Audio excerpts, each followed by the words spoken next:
கர்த்தருடைய நாமம் மகிமைப்படுவதாக. சகோதரர்களின் கால தியான வேளையிலே உங்களை சந்திப்பதில் நான் மிக்க மகிழ்ச்சி அடைகிறேன். இன்றைக்கு நம்முடைய சிந்தனைக்கு மார்க்கு எழுதின சுவிசேஷம் 10ஆம் அதிகாரம் 46 முதல் 52ஆம் வசனம் வரை நாம் வாசித்து தியானிப்போம்.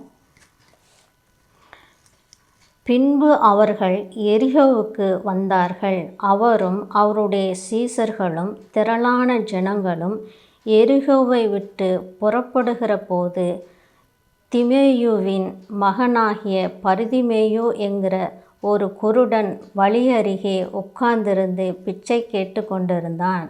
அவன் நசரனாகிய இயேசு வருகிறார் என்று கேள்விப்பட்டு, இயேசுவே, தாவீதின் குமாரனே, எனக்கு இரங்கும் என்று கூப்பிடத் தொடங்கினான். அவன் பேசாதிருக்கும்படி அநேகர் அவனை அதட்டினார்கள். அவனோ, தாவீதின் குமாரனே, எனக்கு இரங்கும் என்று முன்னிலும் அதிகமாய் கூப்பிட்டான். இயேசு நின்று அவனை அழைத்து வரச் சொன்னார்.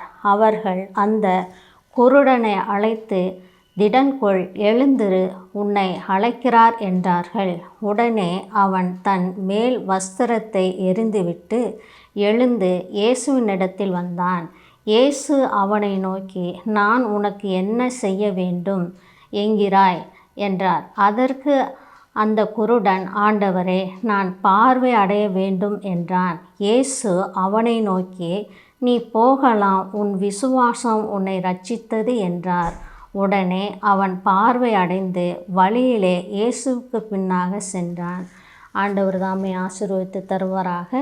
இந்த வேத வசனம் மத்தேயு, மார்க்கு, லூக்கா இந்த சுவிசேஷ புஸ்தகங்களில் இவரை பற்றி எழுதியிருக்கு. இன்றைக்கு நம்மளுடைய சிந்தனைக்கு மார்க்கு 10ஆம் அதிகாரத்தை நாம் வாசித்து இப்படியாக நாம் தியானிப்போம். இந்த பரிதிமேயு என்கிற ஒரு குருடன் வழி அருகே உட்கார்ந்திருந்தான் என்று நம்ம பார்க்குறோம். அப்போ வழி அருகே நிறைய பேர் போவாங்க வருவாங்க.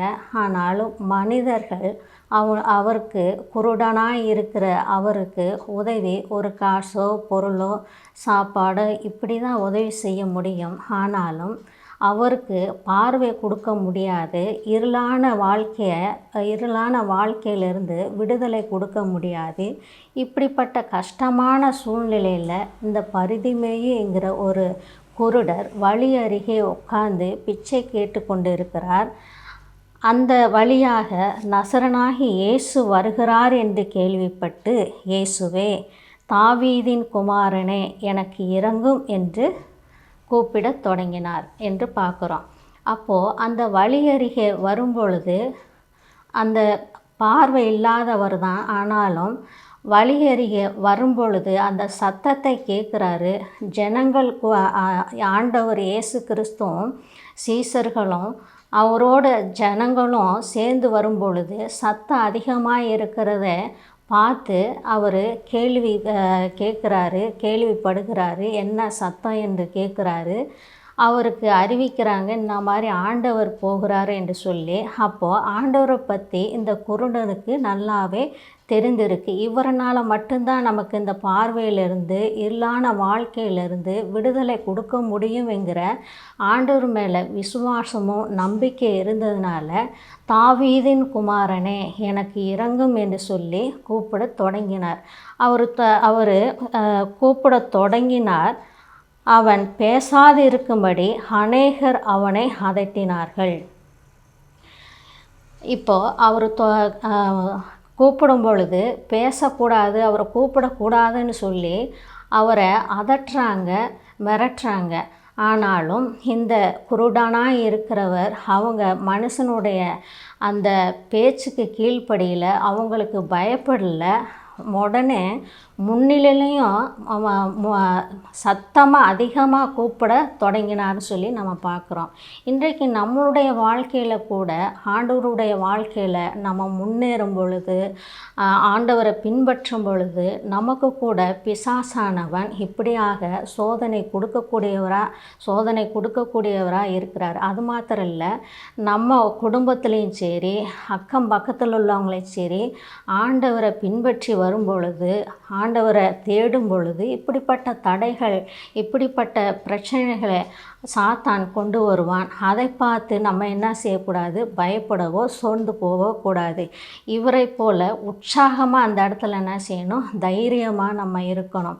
அப்படி இருக்கும் பொழுது தான் அந்த அந்த எல்லா பிரச்சனையிலிருந்து நம்ம விடுதலை பெற முடியும்.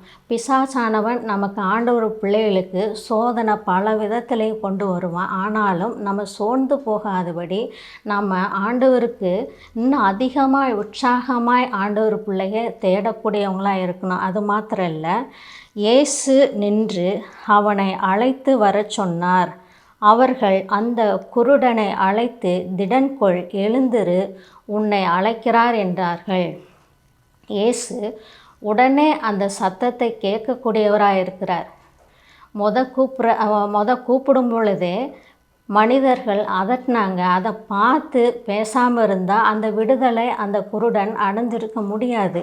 ஆனாலும் இப்போ வர இயேசு இன்னும் மறுபடியும் அந்த வழியில் வருவாரா வரமாட்டாரான்னு எனக்கு தெரியாது. வந்திருக்கும் பொழுதே அவரை நம்ம கூப்பிட்டு விடுதலை பெற வேண்டும் என்று சொல்லி உற்சாகமாய் கூப்பிட்றார். சத்தமாக கூப்பிட்றதுனால ஆண்டவர் கேட்கக்கூடியவராக இருக்கிறார். இன்றைக்கு நமக்கு வர பிரச்சனையை பார்த்து நம்ம சோர்ந்து போகாதபடி உற்சாகமாய் நம்மளும் ஆண்டவரை தேடக்கூடியவங்களாக இருக்கணும்.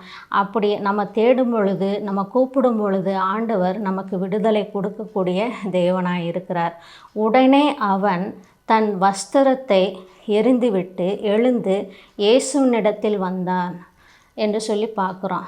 அப்போ உடனே தன் மேலே போட்ட வஸ்திரத்தை எறிந்து விட்டு வந்தார் என்று சொல்லி பார்க்குறோம். மேலான வஸ்திரம், பாவமான வஸ்திரம், இருளான வஸ்திரம், சாப கட்டுங்கிற வஸ்திரத்தை எறிந்து விட்டு எழுந்து ஆண்டவர்கிட்ட வந்தார் என்று சொல்லி பார்க்குறோம். இன்றைக்கு நமக்கும் இப்படிப்பட்ட விடுதலை வேண்டும் என்று சொன்னால் நம்மளும் நம்ம மேலே நமக்கு ஒரு மேன்மைங்கிற ஒரு எண்ணங்களும் பாவம் இப்படிப்பட்ட காரியங்கள் நமக்குள் இருக்குமானால், நம்மக்கிட்ட என்ன குறை இருக்கோ அந்த குறையை நம்ம என்ன செய்யணும்? எறிந்து விட்டு ஆண்டவர்கிட்ட வரக்கூடிய பிள்ளைகளாக இருக்கணும். பாரத்தை நம்ம எறிந்து விட்டு வரக்கூடியவங்களாக இருக்கணும். சோர்ந்து போய் உட்கார்ந்திருக்காமல் எழுந்து ஆண்டவர்கிட்ட வரக்கூடிய பிள்ளைகளாக நாம் காணப்பட வேண்டும்.